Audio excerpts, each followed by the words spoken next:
প্রশ্নে বলা আছে শতকরা বার্ষিক ১৫ টাকা হার মুনাফায় ৮,০০০ টাকার ৬ মাসের মুনাফা কত? তো মূলত এই ৬ মাসের জায়গায় যদি আমাদের ১ বছর থাকতো অথবা যদি আমাদের ২ বছর থাকতো তাহলে কিন্তু আমরা ডিরেক্টলি ১৫ এবং ৮,০০০ এবং মানে ১, ২ বা ৬ বছরও যদি থাকতো তাহলে সবগুলো গুণ করে দিতাম, ১০০ দিয়ে ভাগ করলে আমরা অ্যান্সারটা পেয়ে যেতাম। কিন্তু এখানে ব্যতিক্রম হচ্ছে ৬ মাসের কথা বলছে।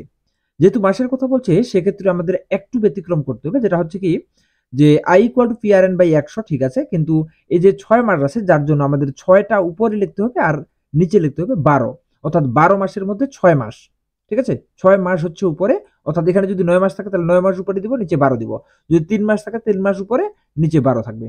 ঠিক আছে, তো মানগুলো যদি আমরা বসাই যে পি এর মান হচ্ছে কি ৮,০০০ আর আর এর মান হচ্ছে ১৫ আর এন অর্থাৎ ৬ মাস, এই জন্য আমরা নিচে দিলাম ১২ আর ১০০ দিয়ে হচ্ছে ভাগ।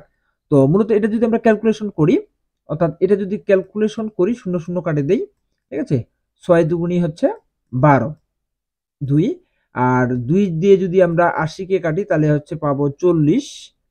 তো ৪০ আর ১৫ গুণ করলে পাবো আমরা ৬০০। সো রাইট অ্যান্সার হচ্ছে ঘ নম্বর অপশন।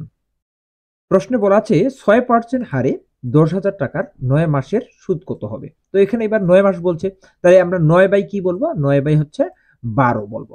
ঠিক আছে? যেমন হচ্ছে ১০,০০০ এর সাথে আমরা হচ্ছে এই যে ৬% গুণ করলাম, তার সাথে ৯ মাস। তো নিচে আমরা দিব হচ্ছে ১০০ গুণন হচ্ছে ১২। তো এটা ক্যালকুলেশন করলে আমরা পাবো হচ্ছে ৪৫০ টাকা, অর্থাৎ ঘ নম্বরটি রাইট অ্যান্সার। এটি কিন্তু ২৫তম বিশেষ পরীক্ষায় আসছে, যেটা হচ্ছে প্রাইমারি এবং নিবন্ধন পরীক্ষায় এই টাইপের প্রশ্নগুলো আসার সম্ভাবনা রয়েছে। যার জন্য আমরা এই শর্টকাট প্রয়োগ করে আমরা খুব সহজে, অর্থাৎ কেবল ২ থেকে ৩ সেকেন্ডের মাধ্যমে কিন্তু অ্যান্সার গুলো করতে পারবো। ওকে, তো যদি আমার এই নিয়মগুলো বুঝে থাকেন তাহলে পরের যে অঙ্কটি আছে, অর্থাৎ এই যে ৩ নম্বর প্রশ্নটি রয়েছে বা ৩ নম্বর এই অঙ্কটি রয়েছে, এটির সমাধান করে এটির সঠিক উত্তরটি কমেন্টের মাধ্যমে জানাবেন।